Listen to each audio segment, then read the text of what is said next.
Hey guys, welcome to our channel Journey with Didi. எல்லாரும் எப்படி இருக்கீங்க? I hope you are all safe. இன்னைக்கு நம்ம cold coffee cure பண்ற பவுடர் வீட்லயே எப்படி செய்யறதுன்னு பார்க்கலாம். கடாயை லைட்டா காயவும் மிளகு 100 கிராம் எடுத்துர்க்கேன். அதை போட்டு வாசனை வர வரைக்கும் வறுத்து எடுத்துக்கலாம். அடுப்பு மீடியம் ஃப்ளேம்ல வச்சுக்கோங்க. அப்பதான் கார்ல அடிக்காது. அடுத்ததா திப்லி 100 கிராம் எடுத்துர்க்கேன். கருக விடாம வாசனை வர வரைக்கும் வறுத்து எடுத்துக்கலாம். நான் 6 மந்த்ஸ்க்கு தேவையான அளவுக்கு எடுத்துர்க்கேன். அதனால தான் குவாண்டிட்டி அதிகமாக இருக்குது. அடுத்ததாக கடுக்காய் சின்னதாக இருந்தால் 4 எடுத்துக்கோங்க. பெருசாக இருந்தால் 2 போதும். கல்லை வச்சு நல்லா தட்டிட்டு அதுக்கப்புறமா வறுக்கணும். அப்போ தான் மிக்சிலையும் அரைப்படும், வறுக்கவும் முடியும். அடுத்ததாக சித்தரத்தை 20 கிராம் எடுத்துருக்கேன். இதையும் நல்லா தட்டிட்டு வறுத்து எடுத்துக்கலாம். உங்களுக்கு 1 மந்த்துக்கு தேவையான அளவுக்கு நான் டிஸ்கிரிப்ஷன் பாக்ஸில் குவான்டிட்டியோடு கொடுக்குறேன். நான் எடுத்துருக்கிறது 6 மந்த்ஸ் வரைக்கும் யூஸ் ஆகும். அடுத்ததாக சுக்கு 100 கிராம் எடுத்திருக்கேன். அதையும் நல்லா தட்டிட்டு வாசனை வர வரைக்கும் கருக விடாமல் வறுத்து எடுத்துக்கலாம். நம்ம சேர்த்துருக்க 5 பொருளுமே சளி இருமலை சரி பண்ணக்கூடியது. பெரியவங்கள்லேருந்து குழந்தைங்கள் வரைக்கும் யார் வேணாலும் சாப்பிட்லாம். குழந்தைங்களுக்கு 1 இயருக்கு மேலே எடுக்கணும். இப்போது மிளகையும் திப்ளியையும் போட்டு ஒன்றா அரைச்சி எடுத்துக்கலாம். மிளகுல உள்ள காரத்தன்மை உடலில் உள்ள கிருமியை வெளியேற்றக்கூடியது. அது மட்டும் இல்லை, நோய் தொற்று ஏற்படாமல் பாதுகாக்கும்.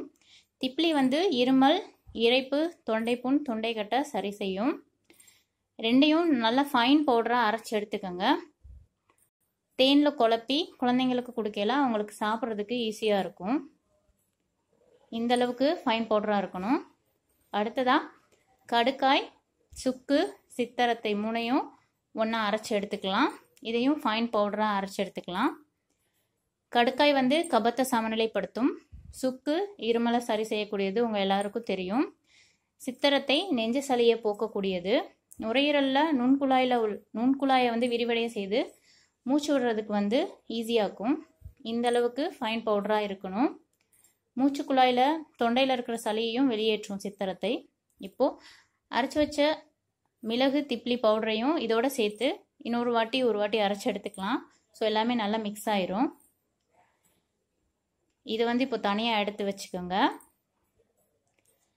இந்த 5 பொருளுமே கொஞ்சம் காரத்தன்மை அதிகமாக இருக்கிறதுனால நான் கற்கண்டு 1/2 kg சேர்த்துருக்கேன்.